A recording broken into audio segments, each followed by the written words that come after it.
Hi mga Pops! Magandang gabi sa inyong lahat. Andito tayo ngayon sa Pops Pa-Install at ipapakita ko sa inyo ang ilang mga mini driving lights na available sa aming shop. Kaya tara mga Pops, let's go! At ang una sa listahan nga natin ay ang Origo 50 watts mini driving light. Ito ay may 4,000 luminous at may lifespan na hanggang 30,000 hours. Meron na rin itong kasamang cooling fan na meron 12,000 RPM. Isa nga ito sa pinaka-affordable na mini driving light na makikita nyo sa Pops Pa-Install. So yan mga Pops, ito nga pala ang kanyang low beam. At ito naman ang kanyang high beam. Napakaganda na ito para sa mga night rides natin. Ito naman ang Alpha Premium LED na 50 watts. Meron siyang 3,500 lumens at meron siyang 50,000 hours lifespan.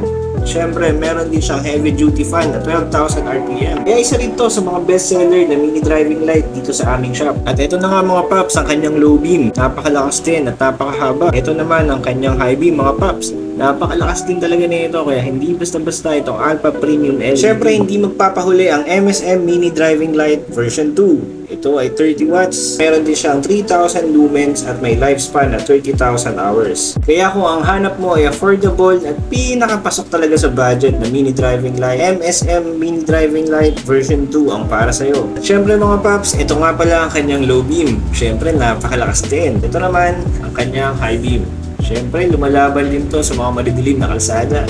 Talaga namang hindi magpapahuli kahit ito yung pinakamura na mini driving light na makikita nyo sa Pops Pa-Install. So ayun mga Pops, marami pa ako ipapakita sa inyo mga brands at unique na mga mini driving light na syempre swak na swak pa rin sa budget nyo. So ayun mga Pops, huwag nyo sana kalimutan i-heart and share ang aming video at huwag nyo kalimutan i-follow ang aming mga page. So ayun lang mga Pops, maraming salamat sa panonood.